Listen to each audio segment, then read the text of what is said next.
Hello friends, welcome to Yuva collection. இன்றைக்கி நம்ம யுவா கலெக்ஷனில் தயிர் பச்சடி எப்படி நம்ம செய்யலாம் அப்படிங்கிறத பற்றி பார்க்கலாம். ஸோ தயிர் பச்சடி பார்த்தீங்கன்னா இதில் என்ன இருக்குது செய்கிறதுக்கு அப்படின்னு நீங்கள் கேட்கலாம். ஸோ இதில் நம்ம இப்போ இந்த வீடியோவில் பார்க்க போகிறது பார்த்திங்க அப்படின்னா பாய் வீட்டு தயிர் பச்சடியோட ரகசியம். அதாவது பார்த்திங்க அப்படின்னா அவங்க பாய்னாலே முஸ்லீம் பிரியாணினாலே அதுக்குன்னு ஒரு தனி டேஸ்ட் இருக்குது.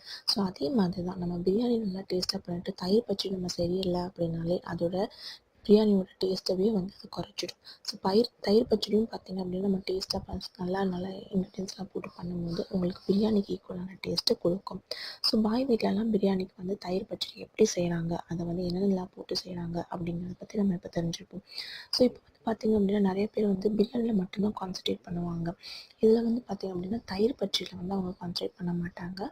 தயிர் பச்சடி ஜஸ்ட் வெங்காயம் அரிஞ்சு போட்டால் போதும் அப்படின்னு விட்டுருவாங்க. இதில் நமக்கு தயிர் பச்சடிக்குன்னு நிறையா இன்க்ரீடியன்ஸ் போட்டால் நமக்கு எவ்வளோ டேஸ்ட்டான இருக்கும் அப்படிங்கிறத பற்றி இப்போ இந்த வீடியோவில் நம்ம பார்க்குறப்போ இதில் நம்ம ஃபஸ்ட்டு பார்க்க போகிறது என்னென்னு பார்த்திங்க அப்படின்னா நம்ம இப்போ பார்த்திங்க அப்படின்னா வெங்காயத்தை நம்ம எப்படி கட் பண்ணணும் அப்படிங்கிறது தாங்க மெயின் முக்கியமான விஷயம். நிறைய பேர் பார்த்திங்க அப்படின்னா தயிர் பச்சடியில் வெங்காயத்தை நல்லா பெருசு பெருசாக போட்டுருவாங்க. ஃபுல்லாகவே பார்த்திங்கன்னா தயிரே இருக்காது, வெங்காயம் மட்டும் தான் இருக்கும். ஸோ அப்படி இருக்கும்போது உங்களுக்கு அந்த பிரியாணி கூட வச்சு சாப்பிட்றப்ப டேஸ்ட் இருக்காது. நீங்கள் வெங்காயத்தை நீங்கள் எப்படி கட் பண்ணணும் அப்படின்னு பார்த்தீங்க அப்படின்னா ஸோ இந்த மாதிரி கட் பண்ணணும். அது எப்படின்றத இப்போ நான் உங்களுக்கு செய்முறையாக செஞ்சு காட்டுறேன் பாருங்கள். ஸோ இப்போ பார்த்தீங்க அப்படின்னா நான் வெங்காயத்தை தொளிச்சுட்டு இப்போ ஃபஸ்ட்டு நாளாக கட் பண்ணிவிட்டு பார்த்தீங்கன்னா ஸ்லைஸாக ஃபஸ்ட்டு ஒரு லைனில் கொஞ்சம் கொஞ்சமாக கட் பண்ணுறேன். அதுக்கப்புறம் பார்த்தீங்க அப்படின்னா இதை இப்படியே திருப்பிட்டு அதை கட் பண்ணதுக்கு மேலே இன்னொரு கட் பண்ணுறதுனால இன்னும் உங்களுக்கு லேஸாக இருக்கும். ஏன் மெலிசாக இருக்குது அப்படின்னு பார்த்தீங்க அப்படின்னா மெலிசாக இருக்கிறதுனால மட்டும்தான் உங்களுக்கு தயிர்க்குள்ளே அது நல்லா பொடியாக ஊறி போய் தயிர் உங்களுக்கு நல்ல டேஸ்ட் கொடுக்கும். இப்போ பாருங்கள், ஃபஸ்ட்டு நான் மேலே கட் பண்ணிவிட்டு அப்படியே அந்த வெங்காயத்தை திருப்பிட்டு ஏற்கனவே இருக்க கட்டு கூட திருப்பி கட் பண்ணுறதுனால இன்னும் உங்களுக்கு பொடியாயிடும். வெங்காயம் அதாவது நீளமாக பொடியாயிடும். இப்படி ஒரு லைன் கட் பண்ணுறேன். முடிஞ்ச வரைக்கும் லேஸாக கட் பண்ணுங்கள். நீங்கள் எப்படி கட் பண்ணாலும் செகண்ட் டைம் கட் பண்ணுறதுனால அது இன்னுமே கொஞ்சம் பொடியாயிடும். ஸோ நீங்கள் அதனால் ரொம்ப வருத்தப்பட வேணாம்.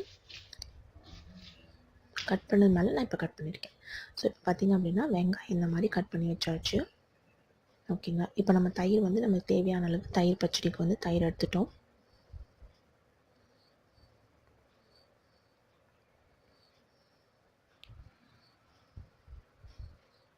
இப்போ நம்ம என்னென்ன பொருட்கள் தேவை அப்படிங்கிறத பற்றி இப்போ நம்ம தெரிஞ்சுக்கலாம்.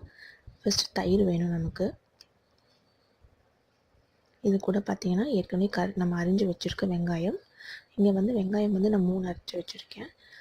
கூட தக்காளி பார்த்திங்க அப்படின்னா நான் பொடி பொடியாக அரிஞ்சிருக்கேன். இல்லைனா நீங்கள் துருவுற மாதிரி இருந்தது அப்படின்னா துருவுறதை எடுத்துக்கோங்க, துருவிக்கோங்க லைட்டாக.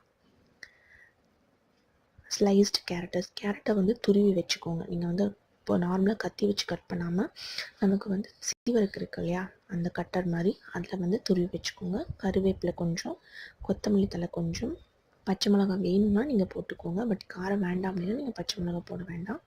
ஸோ இப்போ நம்ம வச்சுருக்க தயிர் கூட நம்ம அரிஞ்சு வச்சுருக்க வெங்காயத்தை நான் போடுறேன்.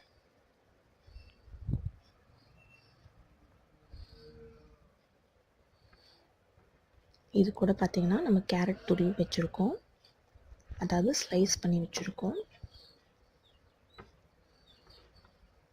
இது கூட தக்காளி பெருசாக போடாமல் நீங்கள் முடிஞ்சால் அந்த கேரட்டு ஸ்லைஸ் பண்ணுறதுலேயே தக்காளியும் ஸ்லைஸ் பண்ணிக்கோங்க. தக்காளி அந்த சாறு கூடயே அந்த தண்ணி இருக்கும் இல்லையா, தக்காளி தண்ணி சாறு அதோடையே சேர்த்து போடுங்க. இல்லைனா தக்காளி நீங்கள் பொடி பொடியாக கத்தியில் கட் பண்ணால் கூட ஓகே தான். கொத்தமல்லி தழை, கருவேப்பிலை எல்லாம் போட்டுட்டேன்.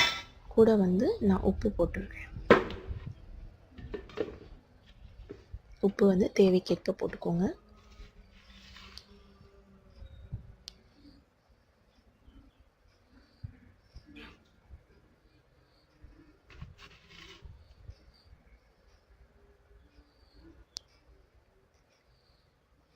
ஸோ ஆல்ரெடி பார்த்திங்க அப்படின்னா தயிர் உங்களுக்கு கெட்டியாக இருக்கும். இப்போ நம்ம இதெல்லாம் போட்டிருக்கிறதுனால தயிர் இன்னுமே ரொம்ப கெட்டியாகிடும். ஸோ கொஞ்சம் அதாவது 1/4 டம்ளர் தண்ணி ஊற்றிக்கோங்க.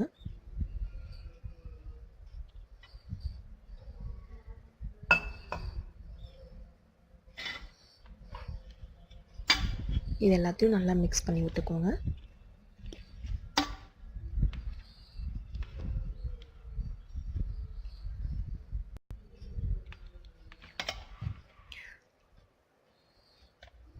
ஓகேங்க. இப்போ மிக்ஸ் பண்ணி தயிர், தண்ணியெல்லாம் ஊற்றுனதுக்கப்புறம் பார்த்தீங்க அப்படின்னா இந்த மாதிரி தான் இருக்கும்.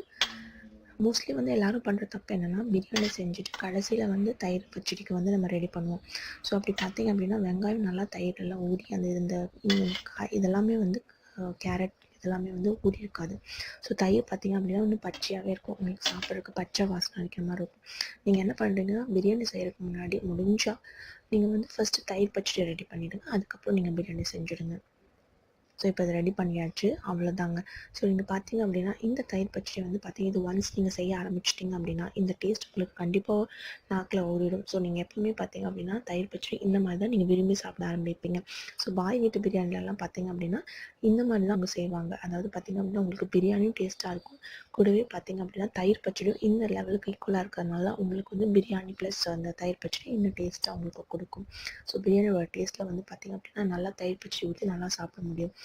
முக்கால்வாசி பார்த்தீங்க அப்படின்னா இந்த தயிர் பச்சடியோட ஸ்பெஷாலிட்டி வந்து என்னென்னா, நீங்கள் இது எல்லாமே போடுறதுனால மட்டும்தான் உங்களுக்கு இது கிடைக்கும். ஸோ நீங்கள் நெக்ஸ்ட் டைம் பண்ணும்போது நீங்கள் வெறும் வெங்காயம் மட்டும் போடாமல் இந்த மாதிரி கருவேப்பிலை, கொத்தமல்லி தழை, தக்காளி, கேரட் வந்து நான் கொஞ்சமாக போட்டிருக்கேன். ஸோ நீங்கள் வந்து நிறைய தயிர் பச்சடி போடுறீங்கன்னா இன்னும் நீங்கள் கேரட் போட்டுட்டிங்க அப்படின்னா இன்னும் நல்லாயிருக்கும் பார்க்குறதுக்கு. ஸோ அவ்வளோதாங்க. ஸோ நம்ம வந்து சுவையான பிரியாணிக்கு ஈக்குவலான ஒரு தயிர் பச்சடி நம்ம ரெடி பண்ணிட்டோம். ஸோ வந்து ஒரு டிஷ் மட்டும் டேஸ்ட்டாக பண்ணால் பத்தாது. ஸோ நம்ம இந்த தயிர் பச்சடியும் நல்லா பண்ணிட்டோம் அப்படின்னா, நல்லா டேஸ்ட்டாக பண்ணிட்டோம் அப்படின்னா பிரியாணிக்கு ஈக்குவலாக இருக்கும். ஸோ கண்டிப்பாக இந்த வீடியோ உங்களுக்கு பிடிச்சிருக்கும்னு நினைக்கிறேன். ஸோ நீங்களும் இந்த தயிர் பச்சடியை, அதாவது பாய் வீட்டு தயிர் பச்சடியோட ரகசியத்தை நீங்கள் தெரிஞ்சிருப்பீங்க. ஸோ இதை ட்ரை பண்ணி பாருங்கள், எப்படி வருதுன்றதை கமெண்ட் பண்ணுங்கள். ஸோ கூடவே சப்ஸ்கிரைப் பட்டனை ப்ரெஸ் பண்ணுங்கள், பக்கத்தில் இருக்க பெல் ஐக்கானை கிளிக் பண்ணுங்கள். எங்களோட புத்தம்புது வீடியோஸ் உங்களை தேடி வரட்டும். வீடியோ பார்த்ததுக்கு நன்றி.